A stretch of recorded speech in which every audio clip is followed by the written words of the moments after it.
لیکن مجھے یہ بھی پتا ہے کہ شہباز گل نے ضرور نیشنلٹی کے لیے وہاں پہ یا گرین کارڈ کے لیے اپلائی کیا ہوگا، مگر یہ کہنا کہ شہباز گل نے کہا ہے کہ وہ ہم جنس پرست ہیں، یہ میری سمجھ سے باہر ہے. یہ نیوز جو ہے وہ دوسری سائٹ سے آ رہی ہے، اس کو میں کنفرم کروں گی، لیکن جو نیوز آ رہی ہے وہ میں آپ کو بتا دیتی ہوں کہ مبینہ طور پہ یہ دعویٰ کیا جا رہا ہے کہ شہباز گل نے جو ہے وہاں پر یہ ڈیٹیلز دی ہیں کہ ان کو پولیٹیکل اسائلم چاہیے، اور وہ کہہ رہے ہیں کہ جی میری جان کو پاکستان میں خطرہ ہے کیونکہ وہ ایک ٹرانسجینڈر ہیں.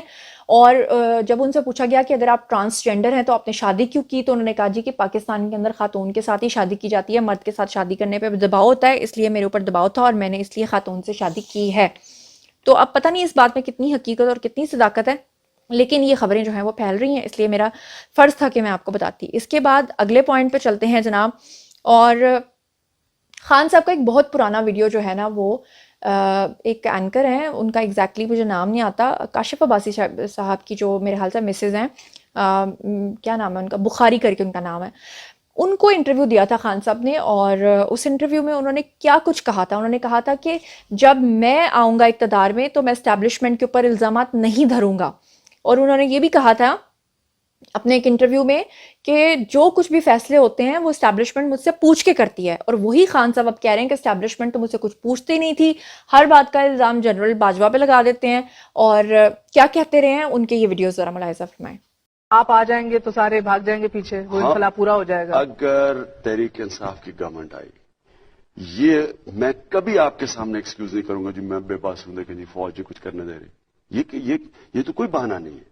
اگر فوج نہیں کرنے جا رہی، میں انکمپیٹنٹ ہوں، اس کا مطلب میں ڈیزرو ہی نہیں کرتا پرائم منسٹر بنے. اگر میرا کوئی راستہ روکے گا میں کچھ نہیں کر سکتا، میں عوام کے پاس واپس جاؤں گا. جو بھی فیصلہ ہے ذمہ دار میں ہوں، اور میں ذمہ دار ایسے ہوں کہ کوئی فیصلہ میرے پوچھے بغیر نہیں ہوتا، ڈبیٹ کیے بغیر نہیں ہوتا. اگر مجھے باہر سے اوپینین لینا پڑے میں باہر سے اوپینین لیتا ہوں. وہ لوگوں کو میں بلا لیتا ہوں جو کہ پاکستان کے اپنے انڈیپینڈنٹ اکانومسٹ ہیں، ان سے بات کرتا ہوں. ایک دو دفعہ ہم نے باہر پاکستانی جو امریکہ میں بیٹھے ہوئے ان سے ویڈیو کانفرنسنگ کے اوپر رائے. پلیز ایک چیز یاد رکھیے کہ یہ کوئی ایسی چیز فیصلہ نہیں جو میں نے وجہ تو بتائیں کہ کہتے کیوں. میں اب پروگرام دیکھ رہا جی مجھے وہ فوج نے آ کے جنرل ظہیر الاسلام نے کہا ریزائن کرو.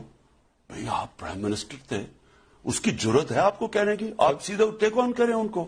اگر آپ کو عمران خان کو یہی کال آئے کہ عمران خان وزیر اعظم پاکستان آپ اسٹیپ ڈاؤن کریں، استعفیٰ دیں، تو آپ کیا کریں گے؟ میں امیڈیٹلی اس کا استعفیٰ ڈیمانڈ کروں. میں ملک کا پرائم منسٹر. آپ سیک کریں گے؟ کس کی ضرورت ہے مجھے آگے کہے میں ڈیموکریٹکلی الیکٹڈ پرائم منسٹر ہوں؟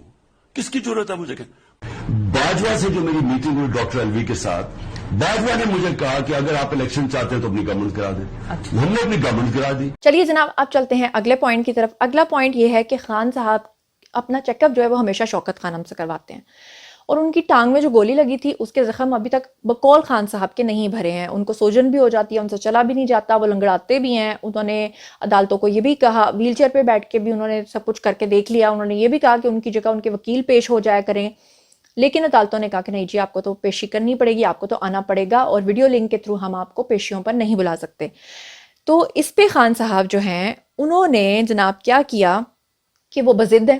وہ کہتے ہیں کہ میں اتنا سیریس ہوں کہ میں اٹھ کے چل بھی نہیں سکتا. اس پہ جو پی ڈی ایم والے ہیں انہوں نے ایک شرط رکھی ہے. انہوں نے موجودہ گورنمنٹ نے کہا ہے کہ ٹھیک ہے خان صاحب کو اگر طبی بنیادوں پہ ریلیف چاہیے تو خان صاحب کیا کریں کہ پمز جائیں، پمز میں اپنا مکمل جو معائنہ ہے، پورا میڈیکل ٹیسٹ ہے وہ کروائیں، اور اس کے بعد وہ رپورٹ جو ہے وہ عدالت میں جمع کرائیں تو اس کو ہم مان لیں گے. لیکن اگر خان صاحب شوکت خانم سے کسی قسم کی رپورٹ بنواتے ہیں تو وہ ایکسیپٹیبل نہیں ہوگی. کیونکہ ماضی میں اگر فرض کریں نواز شریف کہتے کہ میں صرف اتفاق ہاسپٹل سے ہی کرواؤں گا اور میں کہیں اور کسی اور رپورٹ کو نہیں مانوں گا، تو اوبویسلی آپ کے سامنے ہے کہ خان صاحب کیا کیا کچھ کہتے نواز شریف کے بارے میں.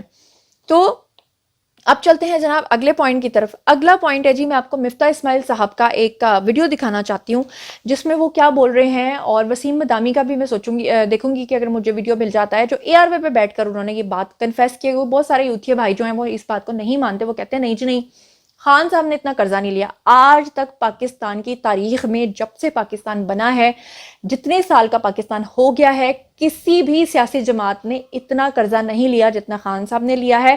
اور خان صاحب کی ہی وہ واحد جماعت ہے جس نے اپنے ٹینیور میں کوئی سڑک نہیں بنائی، کوئی BRT منصوبے کو انہوں نے تباہ کر کے رکھ دیا اور اس کے اوپر جتنا پیسہ انہوں نے لگایا وہ کہا کرتے تھے کہ ہم 29 بلین میں بنائیں گے، لیکن وہ اب 80 بلین سے بھی اوپر جا چکا ہے، لیکن وہ BRT منصوبہ کامیاب نہیں ہوا۔ خان صاحب نے وہ تباہی پھیری ہے کہ بالکل ایسا ہی ہے کہ جیسے جنگل کا بادشاہ آپ شیر کو ہٹا کے نا بندر بنا دیں اور اس کے ہاتھ میں آپ اسطرہ دے دیں، تو پھر وہ بندر کیا کیا کچھ کرتا پھرے گا اور کہاں کہاں وہ آپ کو اپنے کارنامے دکھائے گا، وہ آپ کے سامنے ہوگا۔ ہیو اے لک۔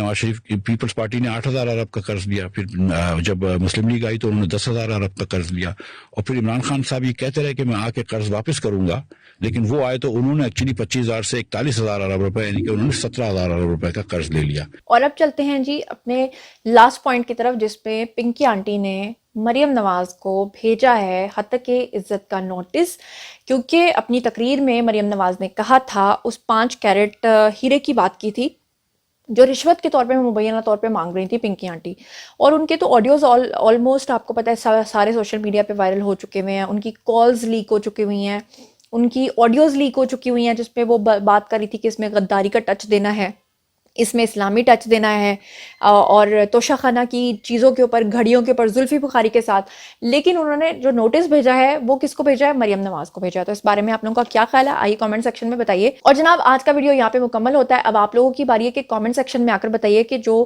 خان صاحب ہر چیز کا الزام جنرل باجوہ پہ لگاتے ہیں اس کے بارے میں آپ کا کیا کہنا ہے؟ پنکی آنٹی نے مریم نواز کو نوٹس بھیجا ہے، اس کے بارے میں آپ کا کیا کہنا ہے؟ مفتاح اسماعیل کا آپ نے ویڈیو دیکھا جس میں وہ بتا رہے ہیں آپ کو کہ آج تک کی تاریخ میں سب سے زیادہ قرضہ جو ہے وہ خان صاحب نے لیا، اس کے بارے میں آپ کا کیا کہنا ہے؟ عمران خان جو کہہ رہے ہیں کہ ان سے چلا نہیں جاتا، کیا وہ پم سے اپنا طبی معائنہ کروائیں گے یا نہیں کروائیں گے؟ ان کے وہ ویڈیوز جو آپ نے دیکھا کہ ماضی میں وہ کہتے رہے ہیں، اس کے بارے میں آپ کا کیا کہنا ہے؟ اور گوگی صاحبہ کو، بزدار کو اور مراد کو انٹرپول اور تحقیقات کے اندر جو ہے جس طرح انٹر کیا جا رہا ہے، اس کے بارے میں آپ کا کیا کہنا ہے؟ 3 رکنی بینچ ٹوٹ گیا، ویڈیو کیسا لگا ہے؟